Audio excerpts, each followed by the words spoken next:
Hello, everyone. This is Thomas Pop from Video Mantis. I want to say thank you for joining me. I don't know where you guys are right now.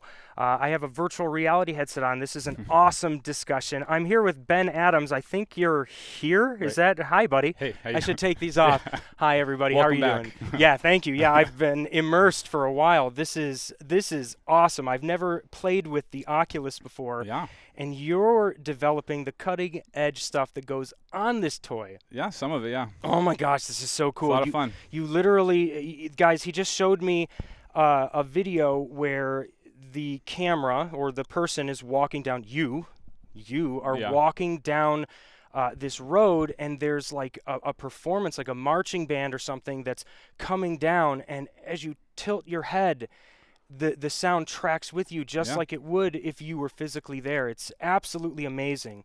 But before we get into all of this cool toys and gadgets and theories, let's talk about the man, the myth, the legend. Let's talk to Ben Adams. How are you doing? Thank you for doing very good. Thanks for having me. Well, thank you for being here, and thank you for bringing and making Video Mantis a little bit bigger. Having you as a mentor I like what you guys do. Thank you. It's a great opportunity to share the things that we've learned. So we're happy to have you on board. Why don't you tell us a little bit more about yourself and how you got into sound? Sure. I have been doing sound for about 10 years. I went to school for cinema broadcast, actually, and then I went back right afterwards for my recording degree. And so I just started basically getting into, like everyone else, low-budget jobs, one-man bands, working my way up the ladder. Been doing that for about 10 years. About 5 years ago, I was lucky enough to get hooked up on a really cool job. I just showed up on set one day, and it ended up being a virtual reality job. And so this is 5 years ago. This is a little bit, before a lot of people knew what was going on and what VR really was all about.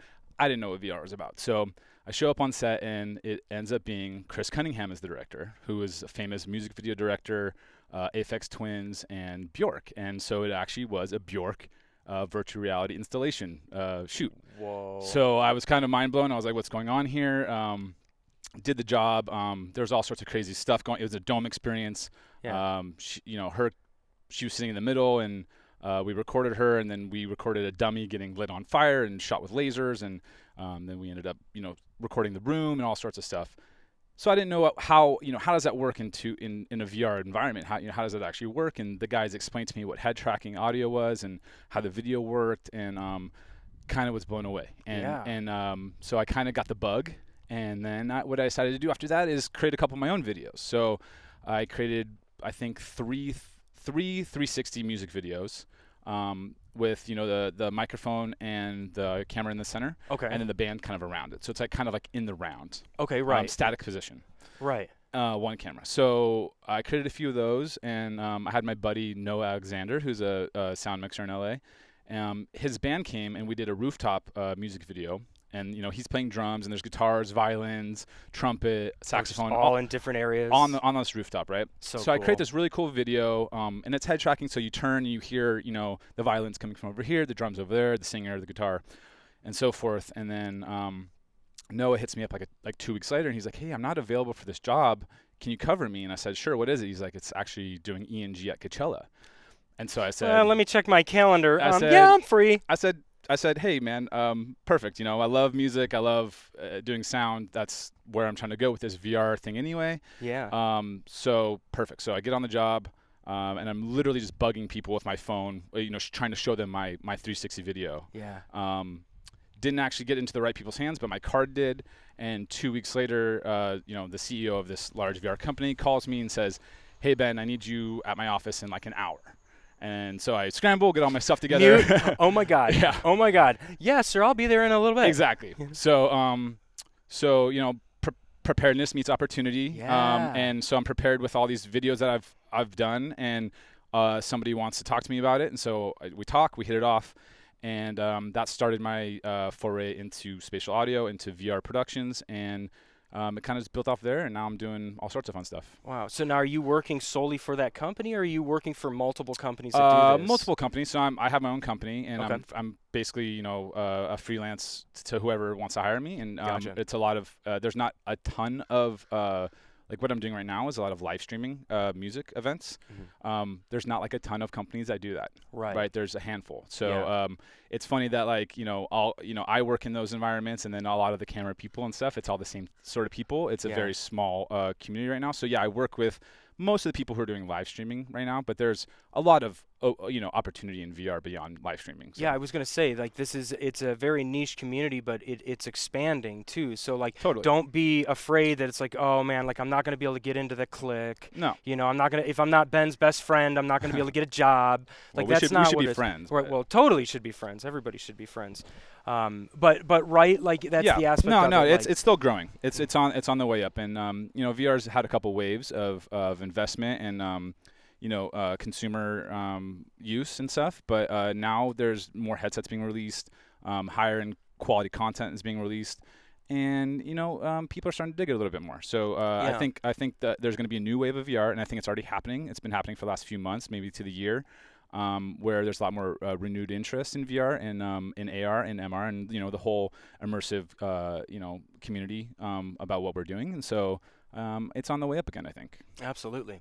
So let's take a step back for a minute. I know that we're here to talk about audio and spatial audio and all of these different things that are in this virtual reality world, but let's talk a little bit more about the transition, because let's face it, if you go to school for production sound or for production, they're generally going to teach you narrative or reality type production sound education, and that's fine. That's a good place to start. What can you tell me about the differences between the two and what your transition was going into that, like technically? Sure. There is a difference, obviously, but what I will say is that all the stuff that a traditional sound mixer like a production sound mixer knows from on set about recording techniques, it all still applies to virtual reality sound. But there's just a few more rules and techniques and formats that you have to know about to be as creative as you possibly can within those constraints. So you still have to know how to get good signal to noise ratio. And you still need to learn. You still need to know how to lav up an actor properly, because that's where we're getting a ton of our information in 360 narrative videos. Right. So that stuff doesn't change. But there's a whole new level of complexity in workflows to working on a 360 narrative or music video or whatever. That is just the next level of stuff you need to learn. The workflows and everything that you just have to understand, because if not, you're going to be left behind. Right.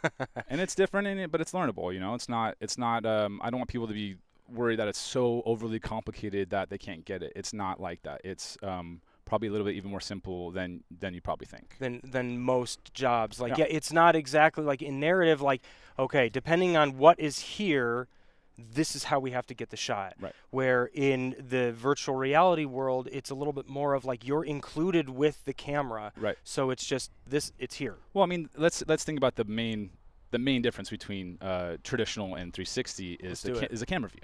Okay. Right. So if you're working on set, they have, even if they have multiple cameras, wide and tights or whatever.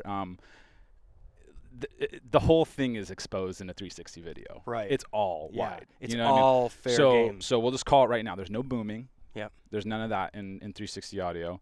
It's all wireless lavaliers, plant mics, and usually there's a spatial audio microphone right underneath the camera to get that environmental. The closeness of the camera. It's a closeness, and it's also a 360 image, and it builds out a base layer. Fills it up. It fills it up. So if you just had point sources all over in the field when you're doing your post, and you can place everything how you want, it's not as dynamic, and it's not as full sounding as having at least an Ambisonics mic as a base layer, and then being able to build off of it. And then sometimes we don't even use the Ambisonics mic, but I always start with it and then build off of it and then mix it in.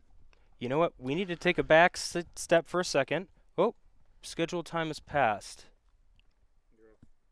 You're not streaming anymore. Uh-oh. Actually, nope, you are. Anyways, hold on one keep second. going, We will in a second, guys. I'm sorry. We're just double checking to make sure we're live. If we are, just everyone let us know. I got a feed here that says that it went off of live, so we're going to double check and make sure. My apologies. Remember that we are always recording these, so if there's ever a hiccup or whatever, we put them live online. Oh, it looks like we're okay. Just double, and the green light is on for the stream, right? Cool. Thank you, everyone. Sorry for the hiccup. Sorry. So what? So keep going with that. Yeah. The 360, 360 video. Let's say you're on set. Right. You have to hide. you have to hide everything. You have to hide your microphones. You have to hide the equipment. You have everything. You have to hide yourself. So there's a lot more emphasis on wireless mics. There's no hardwired stuff.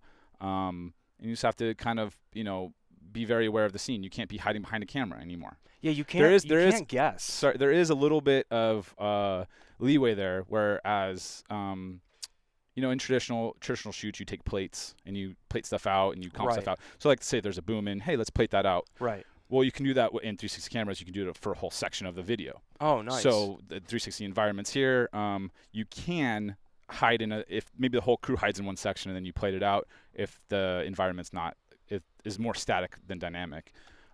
So there is ways you can do that, but usually in a 360 environment, in a 360 shoot environment, you're pressing record at the camera on your spatial mic underneath. You're making sure all your lavaliers are good or pipe mics are good, and then you're running and you're hiding. Yeah. All right. And then you're monitoring from a different place. Yeah, yeah, exactly. And you don't even know where that place might be. It might be just on the other side of a fake wall, or it could be in another room. It's very creative. Your hiding space is a creative space now. Exactly.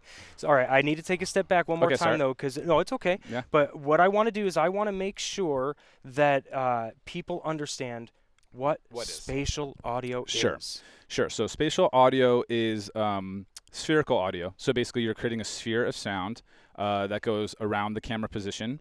And basically when you get into a 360 video player, that you basically have sound everywhere. And so when you're in the 360 player, you can turn around as much as you want. And the audio is everywhere. So the audio is spatialized, and you can turn and you'd hear stuff in their proper relation to the video. Right, so that's the most basic way to say it, I guess. So anytime that you're in a head tracking spatial audio environment, if you're talking, I would turn and I'd be able to hear you from my right ear, and I would turn this way and I'd be able to hear you from my left ear. Wow. Your sound is in a spherical space, is locked in that space, and it's head tracking with the video. So basically, we have to align it to the head tracking of the video, and that we're syncing that way as well as time aligning. So. Very interesting. So it's the exact opposite of what we see, like for example, in a 5.1 surround sound setup, where we're saying take the helicopter and pan it from this left and take it to the back so right. It's not it's not discrete channels. Exactly. You know what I mean? It's not we're putting this in this channel, putting this in this channel, Thank you, whatever. It's a full sphere of sound, and what is really great about Ambisonics is one of the formats that we use for spherical sound, is that you can decode it down to stereo 5.1, binaural, mono, 7.1, 22.2 Atmos, whatever. You can take this sphere of sound, and it has all the information you need inside of it. Height, left, right, forward and back, has all this information in it. Right. And basically you can just drop your 5.1 inside of that, and then now you have 5.1. So basically it's a very flexible, future-proof format, Ambisonics specifically, but spatial audio in general. Yeah. That you can derive any channel-based format from the Ambisonics format. And what is the delivered medium that is created? Like, what can it be used for? I mean, I know that you do a lot of concerts and events and things like that, but what else can spatial audio be used for? Well, VR and spatial audio can be used for a ton of things. So, like we said cinematic stuff. It's really good for commercials, music videos, concerts, educational videos, like all sorts of stuff. Like any medium. There's also future mediums like mixed reality stuff where you go into a installation and you put headphones on and you're hearing stuff in the headphones, but there's also live action stuff happening. So it's mixed. It's a mixture of real world and then virtual reality. And then there's also augmented reality where it's kind of like how Pokemon Go was, where you're augmenting the reality that we're already in. Yeah. Through a different lens. Yeah. So yeah, that's a totally different application too. So you could have headphones on in Pokemon Go and you can be hearing stuff over there and I hear it over there or whatever. game audio is probably the biggest use for spatial audio. Having the zombies chase you from behind. Exactly. So just having the immersion of when you're in a video game and you can be moving around and you can hear it all, and there's so many applications for spatial audio, and it's only growing. So what do you need to get started in something like this? I think you just really need to be interested in it. Like I think like viewing it as something that's unique and cool and actually has a viability to go forward. I think that's the first thing you need. If you're just kind of like, oh yeah, that's a thing, whatever, then don't get into it. If you're not already piqued by what could the possibilities of what it could hold, yeah, then maybe it's not for you. You know what I mean? Yeah. But then as far as equipment and all that kind of stuff, it's very nice to have something like an Ambisonics microphone. First order microphone is the first way to go. Sennheiser has an Ambio. Rode has the NTSF microphone. Those are some lower budget first order microphones. I have a Soundfield SPS 200, which is a little bit more expensive. There's DPA has made first order microphones. There's second order microphones, which are first order is 4 capsules. Second order is 8 or 9 capsules. So it's just more resolution, more channels. Gotcha. So basically in that sphere, there's more. You have more of the sphere. More precision. Yeah. You know what I mean? More, and then also when you get more precision in the location. Yeah, better tracking. You get also a better sound quality too. Nice. So there's first order, there's second order. Core Sound makes a second order microphone, and then there's third order and above. There's mics like Eigenmic, which is I think 32 or more capsules. But they're big and they're not always easy to use. But having a simple first order microphone, a 4-channel recorder. Is a great way to start on set, and then in post-production, an easy way to get in would be a software like Reaper, which is like $60 for a permanent license, right? And then the Facebook's 360 Spatial Workstation, which is a free spatial workstation from Facebook. Really? When I first started doing this like 5 years ago, they were called Two Big Ears. And I remember that. And I had to. It was these guys, right? Like that's funny. The 2 ears. Yeah. But they're a software company, but they're called Two Big Ears, and I had to pay thousands and thousands of dollars for their software. And now it's free to everybody. So it's very and that's a great place to start. And there's a ton of other software and applications and plugins that are way more complicated and do a lot more things. But if you really want to get started.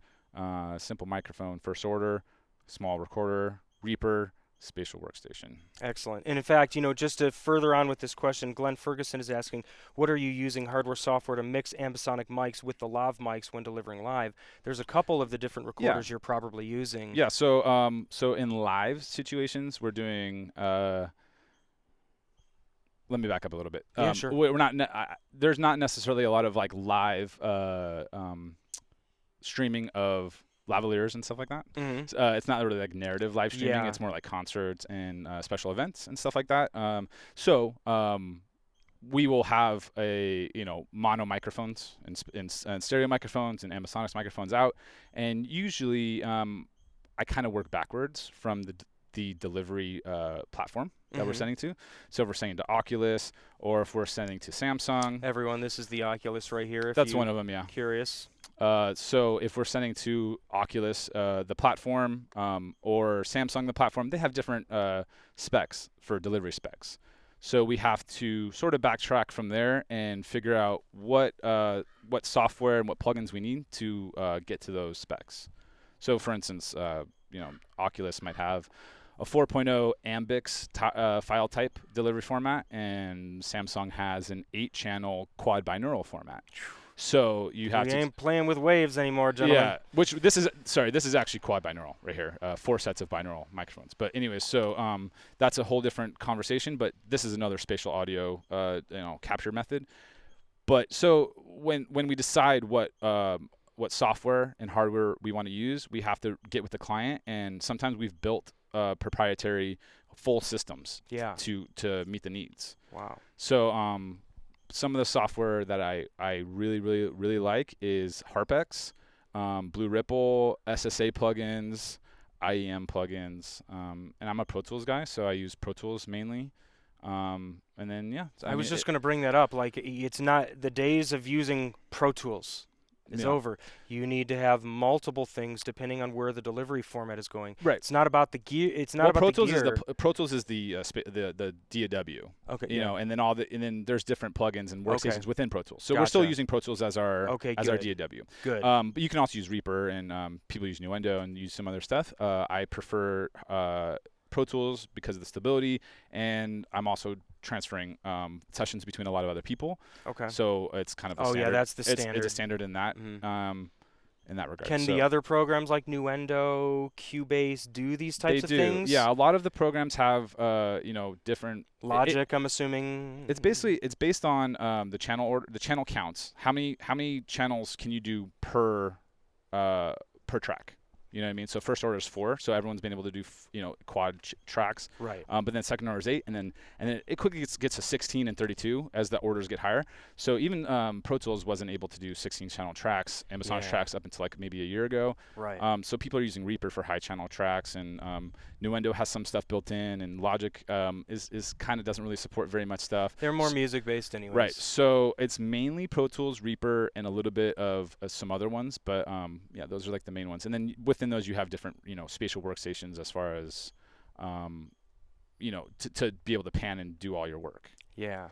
Facebook 360 is one of them, and Audio Ease, and there's a bunch of them. Yeah. Exactly. Wow. So let's take a step back for a second, because what I want to do. We get too far. There's so much to talk about. And it's good. And this is probably a great time to plug that.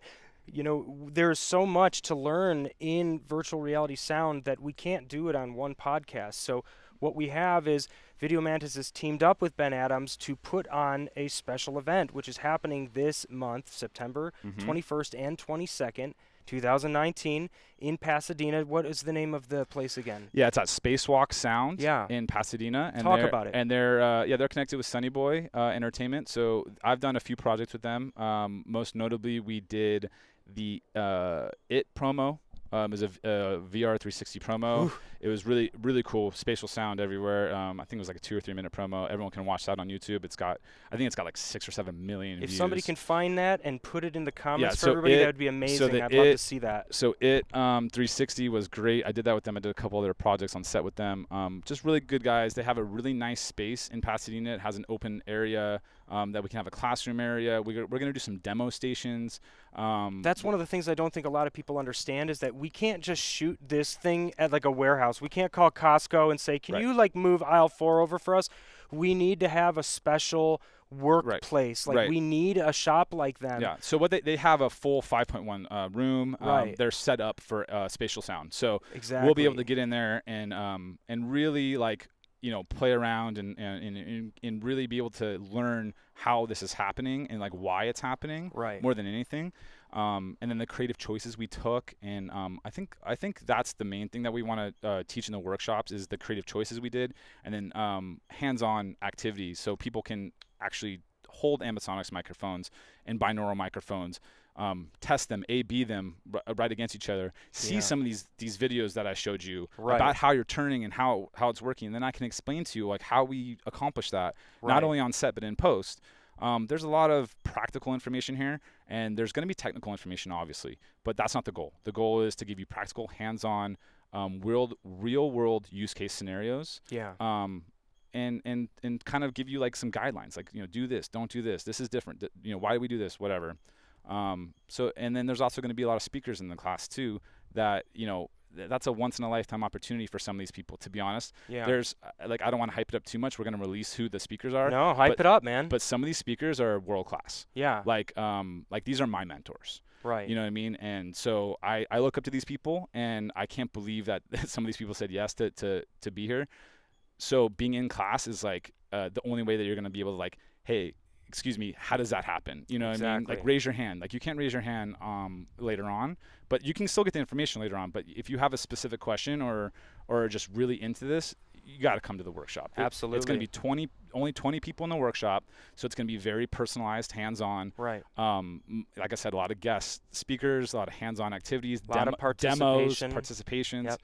yeah, it's going to be great. And Video Mantis is going to be there, guys. We are going to be recording this event, but I'll be honest with you, there are some things that we are not going to be able to record. They might even be showing sneak peeks of certain things or technologies from the future that we can't have recorded in the initial education. So if you want to have the full immersive experience, you need to come to the event. So make sure you come to the videomantis.com webpage. Right on our homepage, there's a banner for the Audio for VR workshop. You can click on it and purchase a ticket to attend this event. It's definitely going to be worth your while, especially if you're into this spatial audio and virtual reality. And I think it's not just for people who are like into spatial audio, not just production sound mixers. I'm a production sound mixer, but I'm also a filmmaker. Like I've actually gone out with cameras and done a bunch of stuff as a creator.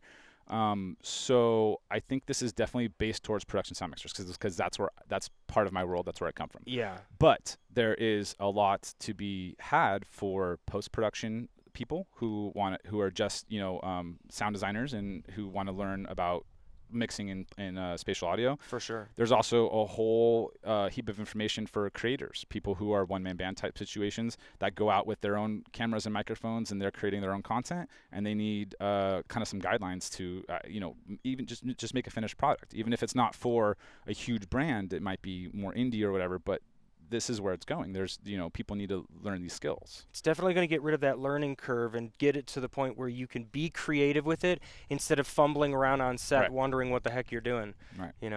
So for anybody that has never experienced a job like this, I want everyone to know that you just got back from working with, some lady, I think her name's called Billie Eilish. Yep. Like the #1 singer in the world right now. She's pretty big. She's pretty big. Yeah, she's got that cool song. Talk to me about it, because those when songs have been in my head like crazy last couple of weeks. So. For months for me too. Yeah, they don't come out. But it's funny because we've been working on this event, but you've been like, dude, you don't realize like I have something really big going on that I can't talk about. Now you can. Yeah. In the past week or so, you've been going to France and coming back Madrid, for this. yeah. Madrid. Yeah. Oh, Spain. I'm sorry. I thought Yeah. it was France. My apologies. Just tell me about this whole job, this whole experience. So one of my best clients is Supersphere, and they do just great work, like so much diverse work, and a lot of it is in live streaming music concerts, and we work with Oculus Venues. Venues is a application inside of the Oculus headsets. So basically, you'll go into this headset or another headset, and there's an app inside here called Oculus Venues, and you select it, and it's a free app. So once you have the headset, you just log in for free and check it out. And Supersphere has done, maybe 100 live streams over the past year or two. And so I got hooked up with them about a year ago, done a lot of cool stuff. And, we get hooked up with this Billie Eilish show in Madrid. And so, it's a pretty big job. And weeks of prepping or whatever, I got my bearings straight because we've done so many of these shows before, and I'm not too worried about it, but the scale is a lot bigger. Yeah. So we fly out on September 1st. I get there on September 2nd in the afternoon, and my call time is 7:30 a.m. on the 3rd for show day. Yeah. So that was pretty interesting, just dealing with logistics of getting there. In that time, the lag. Now you're on the other side of the earth. Just having 300 pounds of gear with me, and because I flew my whole mixing case and all my microphones and everything besides cables and stands I brought. Yeah. Because it was a short turnaround. And you just don't want to be left without that one specific, very, very important cable, in another country. So I brought a lot of stuff. It's just difficult getting over there. So anyways, 8 a.m. is call time. You want me to go through the whole day, kind of how we do it? Yeah, a day in the life. Okay, man. so early call time. For that day, we're in Europe, so there's a whole thing about power. Supersphere comes with huge video racks. It's very, very impressive. So their racks get dropped in. They're dealing with power. We take a while to figure out power because it's coming from the venue. Blah blah blah. It's 50 hertz, 60 hertz. Yeah, it's quite a thing. It took a little while to do that. Meanwhile, me and my assistant are trying to set up as much as we can without getting in their way. Yeah. We're starting to run cables, put microphones out. And then eventually we get power. We get our mixing station set up. We get splits from the side stage. Yep. So we ended up getting I'm trying to remember 48 tracks. It's really hard to think like how does Billie have 48 tracks? Jesus. But it's She's got them. Drum kit, synths, pedals, loop stuff, vocoders, different vocal effects. It added up to 48 tracks. I was very surprised. But anyways, so we take the splits, bring it into my system, put out all the microphones, bring it into the system, and then basically, mix a show. And then we output to Oculus venues, and we sync, and we do all sorts of that stuff, check levels, check with transmission. I actually get in the headset, make sure everything sounds good. And then we went to live at like 8 p.m. So, I mean, it was like a super long day. And then we wrap out, and I leave the next day at like 2 p.m. Amazing. So and then you're back home. Yeah. So I was texting me on the plane. Yeah, we were trying to figure this stuff out on the plane. But I was literally I was traveling for that job almost as long as I was in Madrid. So, but that's kind of how it happens, It's just that's the life of an engineer, that's isn't the way it? it goes sometimes. That's the way it goes. But what that shows you got to be super prepared, and you have to know what you're doing, and your gear has to be really organized and clean, and you have to have a game plan. Absolutely. I always say this, Eric Blue always gets a shout out. An ounce of prevention is worth a pound of cure. I like that. And it's so true. If you do not, have your carnet, what did you do with carnet? Yeah, how did you deal with that? Yeah, we had a carnet. Yeah. I mean, it was. Carnet is a whole thing. You got to get it stamped, and then you go through the whole thing, and then you got to get stamped on the other side. It's a whole other extra step of the process, but especially when you're having to work that fast too. Yeah, and how you supposed, but you have to have it. You have to have it. But just getting never just assume that you're going to be able to get into a country with your gear and then leave. They may stop you and take it. Yeah, so it's important. I mean, and we could have rented everything there. Yeah. There's risk in that too. Yeah. Something could be missing a part or not working or whatever. So I decided to keep it consistent and take all the stuff I'm used to. And it turned out great. Like the show was like pretty awesome. Like she's like electric, and like I've never heard a crowd ever like that before. So I had like 14 crowd mics out or something like that. And just so seeing it go, whoa! No, right away. I put him out, and Billie's manager's like, if you put those mics right there, all you're gonna get is just screaming. Yeah, just and a wall of screaming. And I'm looked at him like, that's what I want.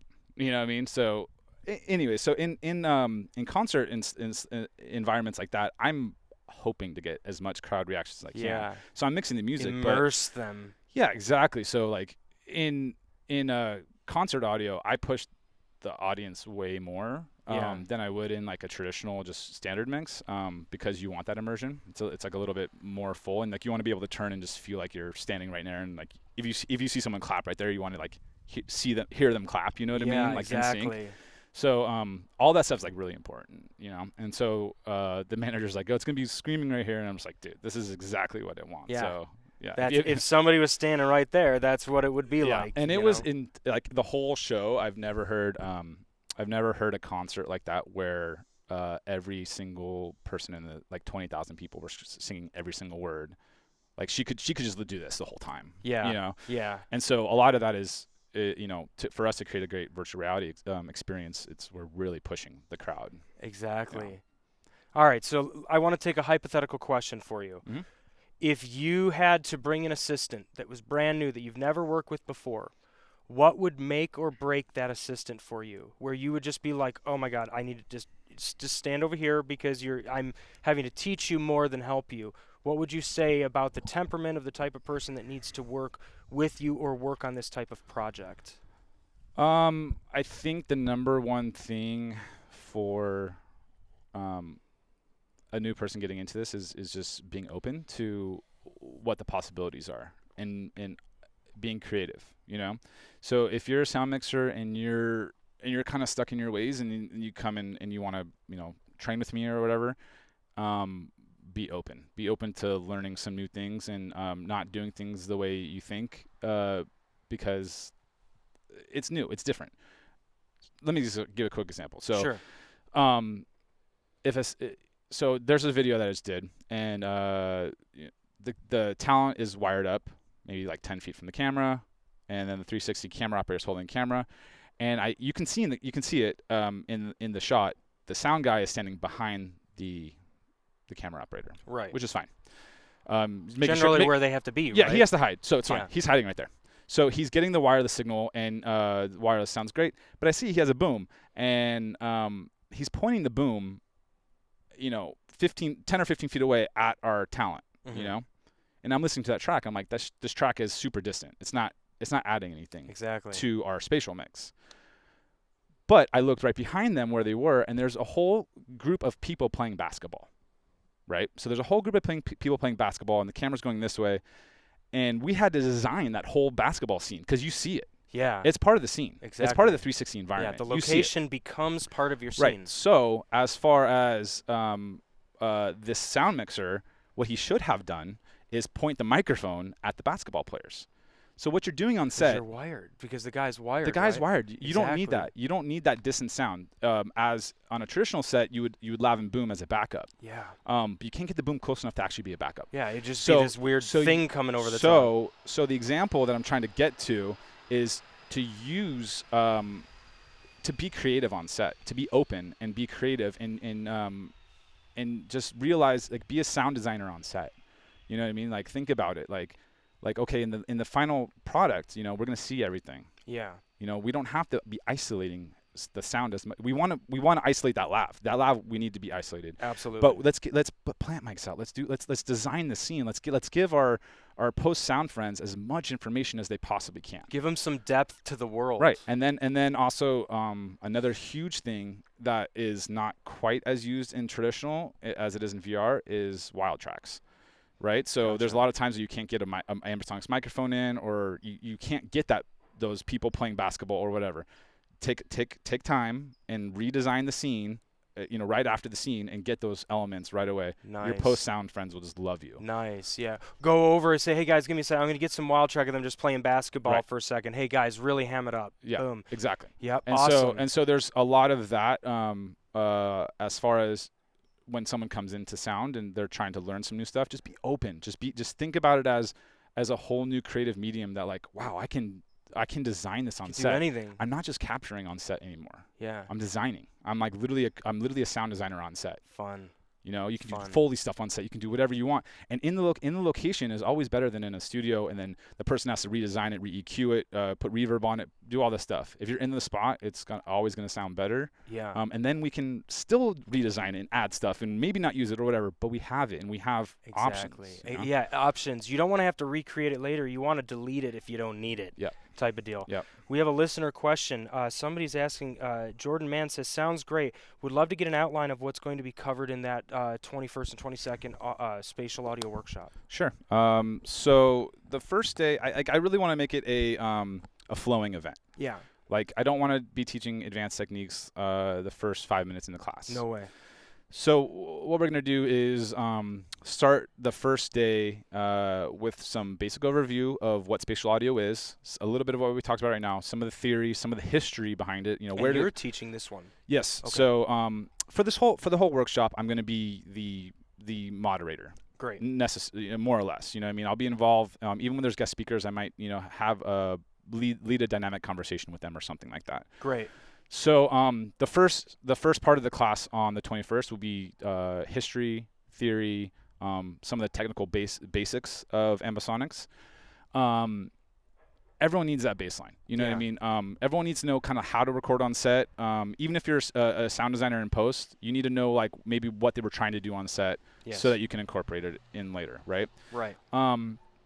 So a lot of theory basics in the beginning, and then I have a friend coming in. I'm just gonna can I just say who all the guest speakers are? Yeah, please. Okay. Guys, and we can tag them this is too. Because all these people that I'm gonna mention are all my friends. Yeah. So I love all these people. They're Yeah. all just great people in general.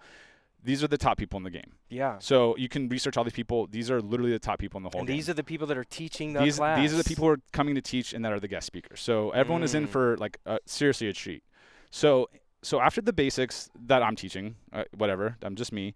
The next person that's coming to help. Just Ben. The next person that's coming to help is going to be one of my friends who's a camera operator. His name is Sebastian Hamline.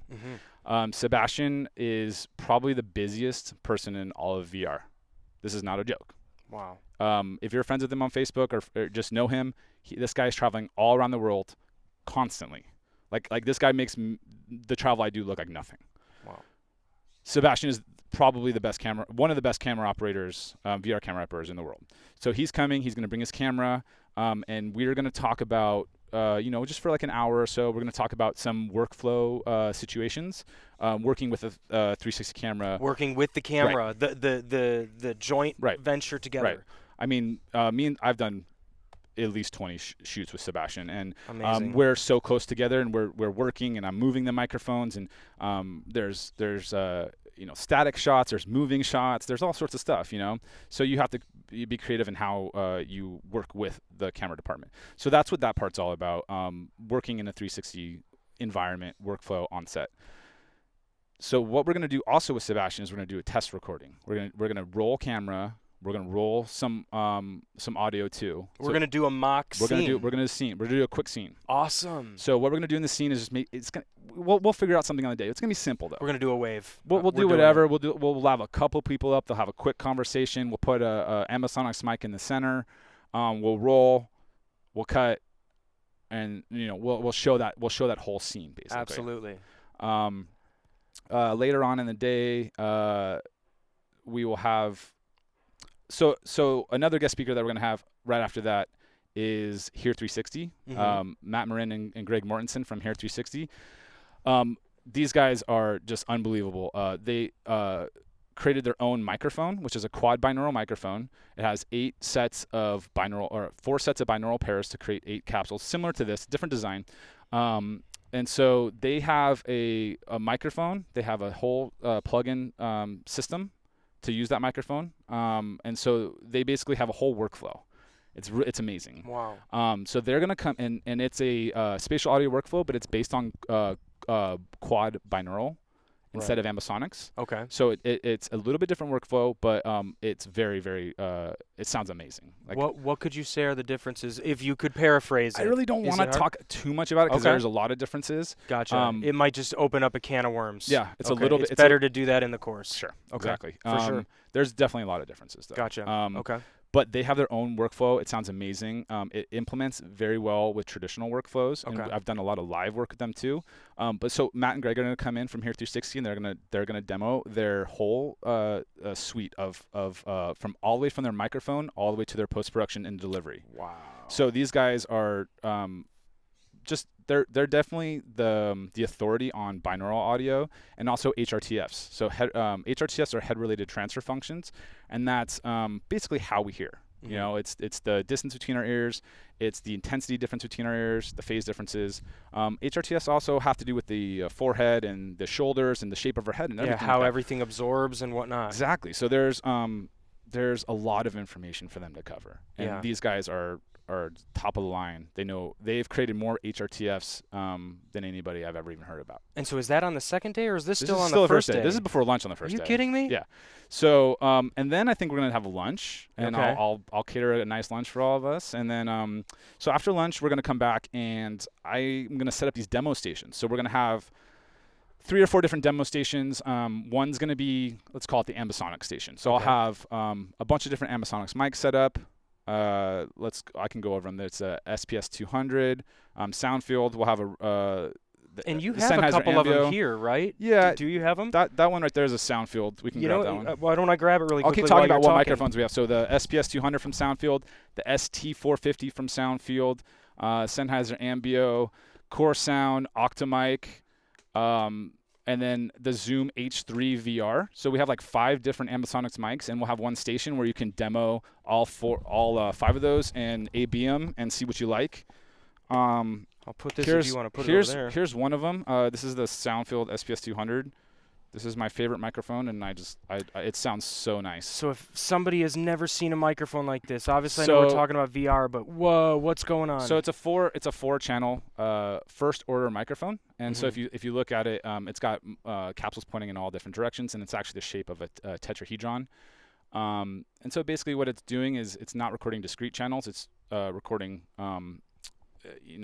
just basic cardioid raw capsules. And they are cardioid. Yeah, they're all cardioid. And so you have some directionality out of them. And basically what you do, this is all what we'll learn about, is you take those raw capsules, which is called A format, and then you convert them to B format, which it creates that sphere of sound that you can then manipulate. Wow. So, they're just raw capsules. In your recorder, there'll be 4 channels, but you have to convert them to be useful. Mm-hmm. So basically, we'll have a bunch of different microphones like this, and the core sound Octamic is 8-channel. So basically, we'll have a station that you can A/B between all these and see which one you like, and kind of get basic information about Ambisonics microphones. Yeah. And so I'll be there, and I'll be explaining, what I like, what I don't like about each one or whatever. Thank you. So that'd be one station. We also have sound devices that are coming into the game. So So Sound Devices is going to be loaning us a Mix Pre 2, which is their new 32-bit floating recorder. And so we'll actually use that for our demo video. Nice. Earlier in the day. So we'll use that and see how that sounds. And they have Ambisonics mode in there. And I'll go through all that stuff with everyone on set and show them the best way to use all that kind of stuff. Beautiful. So we'll have, so after lunch, going forward again, we'll have an Ambisonics Station. Then we'll also have a binaural station where you can be A/Bing between different binaural mics. Like, for instance, this microphone right here is called the 3DO Omni binaural microphone. It's similar to the 8-ball where it has 4 sets of quad binaural. But what we'll do is we'll just hook up maybe a left-right from this, and then a left-right from the Here 360, left-right from this bespoke DPA one that I made. Right. And then there's a couple more binaural, little fun gadgets we can play with. And so there'll be a table full of binaural microphones where people can kind of play with them and see how they're useful, how they sound, Yeah. So there's a lot of A/Bing right there. And then another station that we'll have during that time will be in the 5-1 room with one of the mixers, and they'll kind of be demoing maybe one of the projects that we worked on, and they can basically go into more depth with people and demoing this is what we're doing, and then that's going to be narrative 360 videos. And this is still the first day. This is right after lunch, yeah. Jesus. And then the other portion would be there'll be another Pro Tools demo station where I can show people some head tracking. Some cool head tracking devices that you can put the head tracking on here, and you can Waves NX has some pretty cool stuff. So and then I got some tactile devices too, like a sub pack, so you can sit in the chair and you can feel the vibration. Oh wow. So there's some cool stuff that we're gonna demo and see what you guys think, and kind of maybe pique your interest about what the future of VR is. Mm-hmm. And so that's we'll do a demo, and then later on in the day I think we're gonna have another demo from a company called Nocturnal, and they do a lot of indie VR cinematic stuff. And then we're gonna have, I think, another demo from Spatial Sound, and they're gonna be showing some cool stuff like that stuff, and they do some game audio and some interactive stuff, which is kind of next level, some room scale stuff. This is one of the biggest facilities, showing you some of the biggest movies that it just came out. Yeah. So they're working on the hottest ticket items right now. Yeah. So that's in just the first day, and then at the end of the day we'll do a Q&A. So there'll be it'll be a very informal end of the day where we all sit back down in the classroom and hey, what did you like about today? What didn't you like? Is there something you need to know more about? Yeah. But hopefully all the people that were teachers that day will be able to sit down and do a Q&A. Great. So that's day one. Basically, it focuses on production, but there's a lot of demo and production and post-production stuff that are that's throughout. Day two will be focused more on post-production and sound design. Mm-hmm. So I'll open up the day again as leading it and kind of giving basics into spatial sound design. We'll go over Facebook 360 and some other maybe basics, workstations, show a couple projects and show a couple, reasons why we did stuff and some creative solutions. And then what we'll do is we'll take the video from the previous day that we shot, and we'll show you how we spatialize those lavaliers that we put out. Oh, it's so cool, man. So we'll actually finish the video. We're going to do the whole process with the piece that we made. Yeah. So we'll finish the video early in the second day. And then, what we can do is we can upload it to YouTube, Facebook, whatever, and we can actually see how that translates to the end result, how it uploads. Exactly. Because there's some stuff that happens on the upload. Totally. So you have to sort of, manage that, and you have to EQ and compress and set your levels. Yeah, don't just think you just throw it up and it's okay. No, it's never like that. It's never like that. So we'll go through and we'll upload, and we'll do the whole workflow. And then I have Supersphere coming in after that, a couple of the guys from Supersphere, and we're going to talk about a really cool, they have plenty to talk about, but one of the things I really want to talk to them about is we did this series in New Orleans earlier this year called the Audiophile series. Oh. And what it was 3 nights, and we did full Ambisonics mix from scratch. Wow. So we weren't creating stereo mixes and up mixing them to Ambisonics, and we weren't creating 5.1 mixes and up mixing. We were starting with all of our mono sources and all of our stage splits, and we were creating full 360 Ambisonics mixes for 3 nights in a row. Wow. So that was a huge technological achievement, and there was a lot of stuff going on. It's hard. And yeah, it was very hard. But I was involved with that, and it was a lot of fun, and I would love for them to come and talk about that experience. And also Supersphere is such a big production company that they have a very unique place where they can talk about why spatial audio is important to clients. Right. What are clients looking for in VR, and how can they sell the immersive quality of audio as being next level?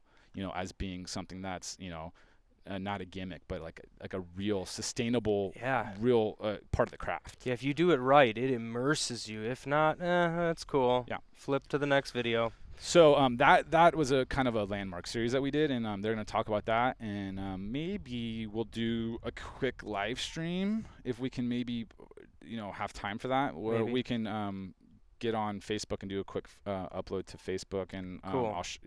maybe we just have an Ambisonics mic and we try it that way and just show you guys how it does it. Show how a basic live stream works. Maybe we can even put that live stream on the Video Mantis feed for everybody, so anybody at home can say hi to the class and see us all. We have somebody that's asking a question again. Jordan Mann says, so will anyone speak or teach on spatial audio in gaming engines like Unity, or is the workshop geared towards live action video? Nope. So I'm getting there. Spacewalk Sound is going to talk about some interactive game stuff in Unity. They've done a lot of interactive stuff. The next guest that I'm going to be talking about is kind of going to bring all that home, because like what Jordan's talking about, interactive audio is the future and the next thing. It's very important, and a lot of people have already like sort of shifted to that as like being like the thing that they need to understand to be viable. Which brings me to my next guest, which is going to be Headspace Studio, which is Jean-Paul Boudin and Victor Phoenix, and they are some of the top sound designers in VR in the world. Probably they are the top in the world. Headspace Studio is the VR production company for Felix and Paul, which is the #1 VR cinematic company. So there you go.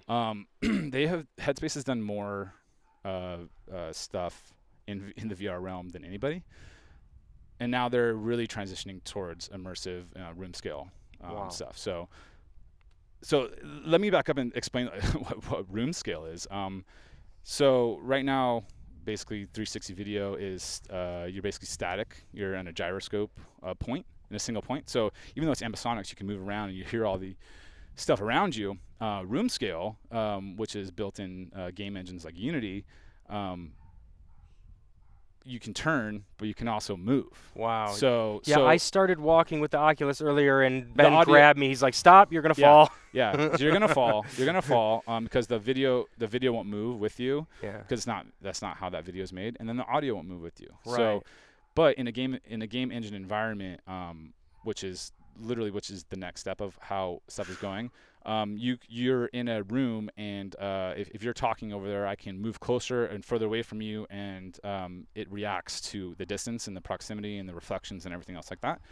So JP and Victor are going to come, and they're going to talk a lot about the future of VR audio, how they have transitioned from 360 video to interactive room scale audio, and they have so much to talk about. It's mind blowing. Like, just wait. Like they're worth the price of the class itself. Like, yeah. I'm excited just to I mean, I know these guys a little bit, but I'm like really you excited. You want to sit down and listen to them. Like they were even like, hey, well, you know what we're gonna do? I'm like, I don't know. Like, can we just talk? Like I can sit there and just talk to them for 2 hours, and I think it'll be a time well spent. So they have so much information to give, and then hopefully they sit around for a Q&A afterwards, and that's gonna be the class. So it kind of builds from the basics of understanding of production audio all the way to the next level stuff, which is room scale and game engine sound design. And they do all sorts of that's also where you need to develop for video games and stuff is in those game engine right, like Unity and Unreal and all those middlewares and stuff like that. So it's fun, and so the class will build, but like I said, the class is production on the first day and post-production, but it's not really like that. It's just kind of like a build, you know what I mean? Yeah. Like, we're doing post-production stuff on the first day, and there'll be demos of post-sound design from Spacewalk and from Nocturnal and from other people on the first day too. So it's not one or the other. It's kind of like, but it is this flow of information. For sure. Man, it's definitely a full-packed 2-day event. So guys, make sure that you take a look. Once again, it's at videomantis.com. Right on our banner at the front, you can see the Audio for VR workshop, and you can click on that and purchase a ticket. All of this is going straight to Ben to basically help him with this venture and to help lock down the facility and everything. And then from there, we're going to be documenting as much as we can and putting it online for you guys so you can purchase it later as a course at Video Mantis. Yep.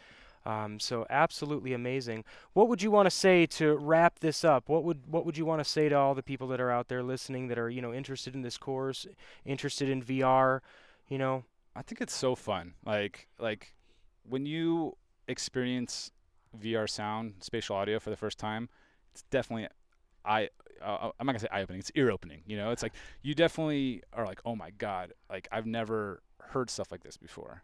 And I've seen it so many times where we're working on a show and clients right there or whatever, and then I hand them my headsets and their eyes just light up and they're just like, oh my God, like this is what we've been talking about. I'm like, yeah. And like you even just right here, I'm smiling so big. I'm such a nerd. You're just right here. Like you put the headset on right before we went live and you didn't even know to turn. Yeah. I was like, Thomas, turn around. Yeah. And then you start turning and you're like, oh my God. I'm like, does the sound change? He's like, yeah.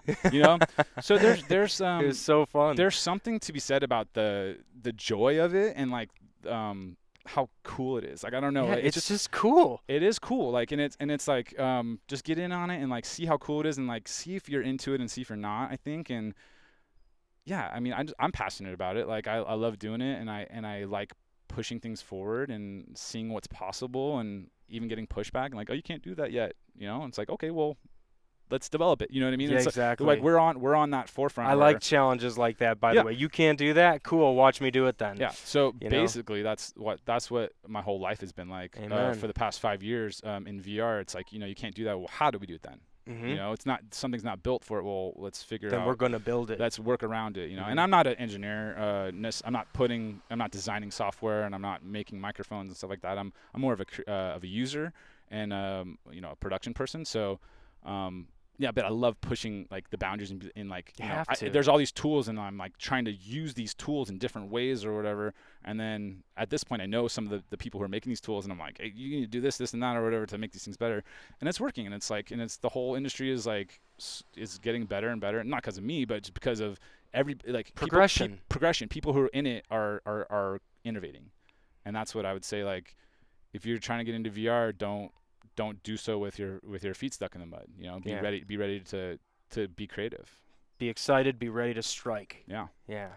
Guys, thank you so much for joining us for this Video Mantis discussion with Ben. Yeah, man. Awesome. I cannot wait to do this event with you. We're going to if you guys are interested, please come support Ben, our new mentor at Video Mantis. Like I said, I'm looking out for the best that I can find for this course.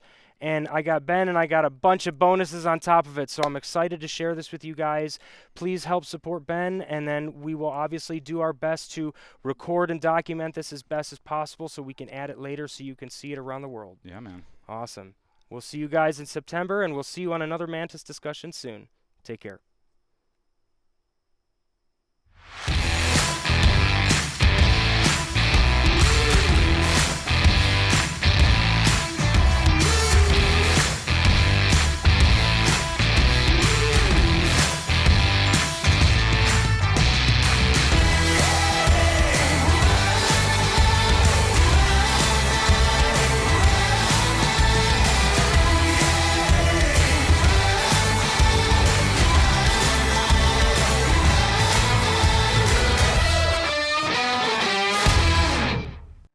Hello everyone, this is Thomas Popp from Video Mantis, and I'm joined with my good friend Ken Strain, who has created a course that's geared towards boom operators in the beginning to intermediate level.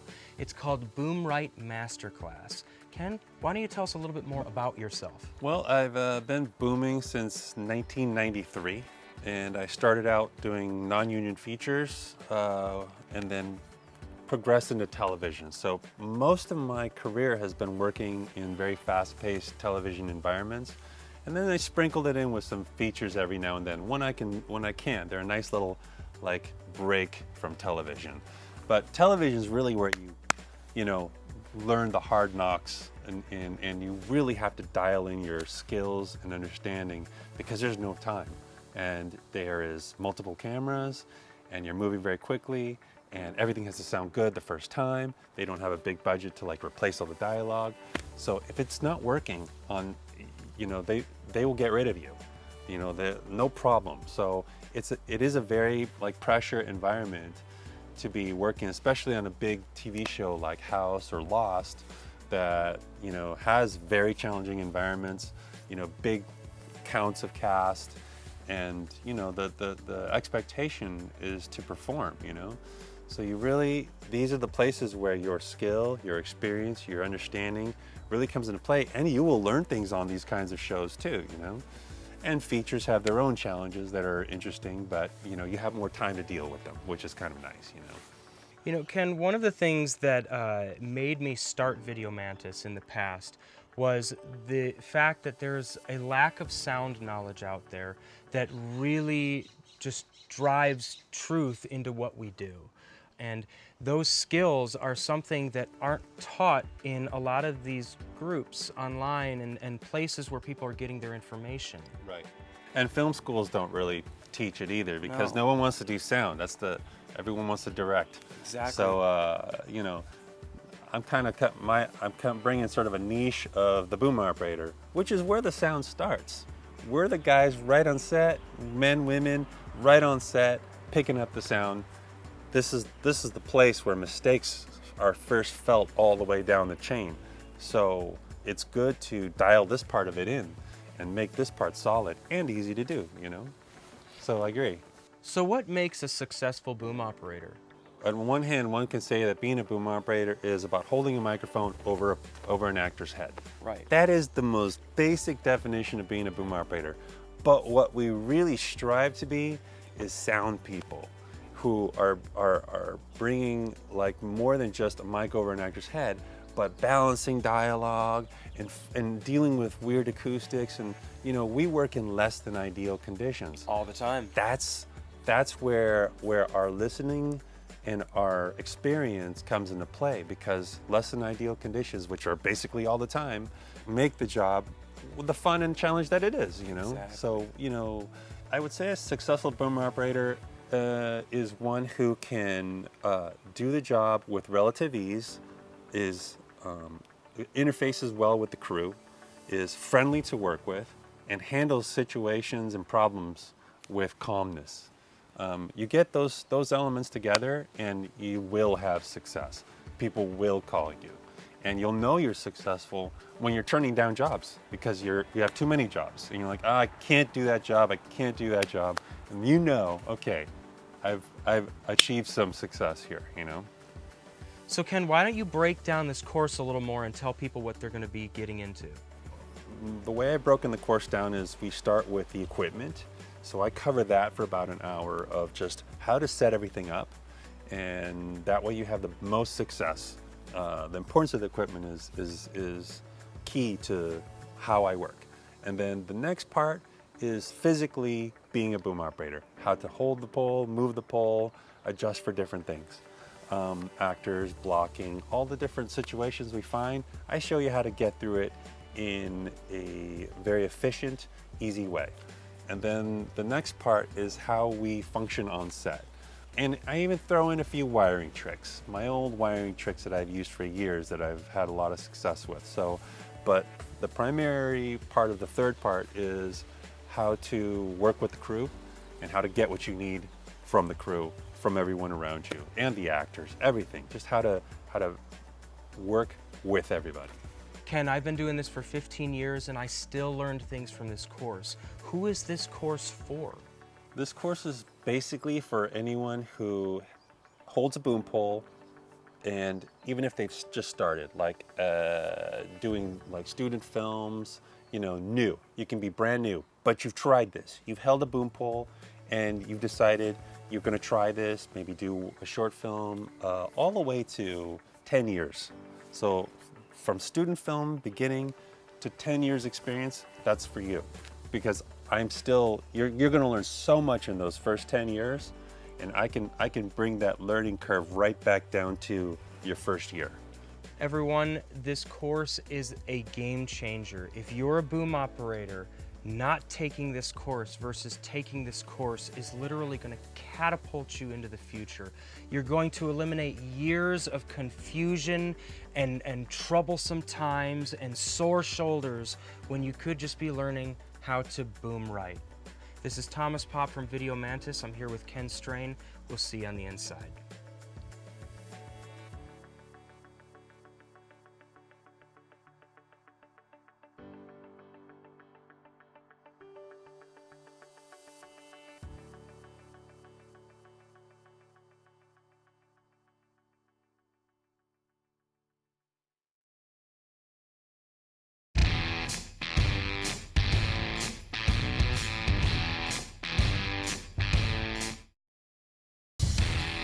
Welcome to the basics of soldering and cable making in the field.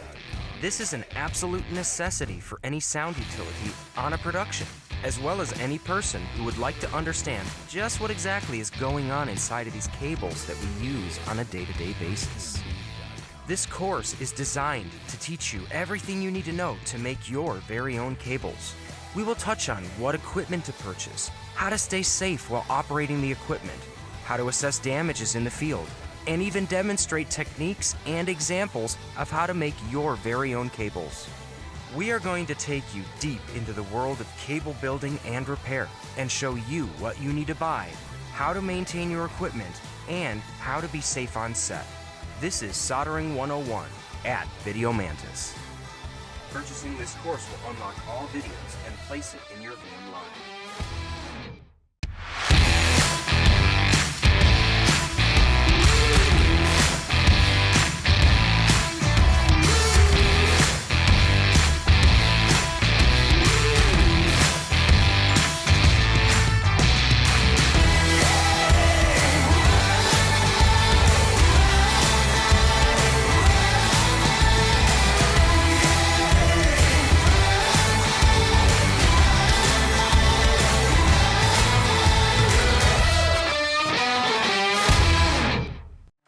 Hello everyone, this is Thomas Pop from Video Mantis, and I'm joined with my good friend Ken Strain, who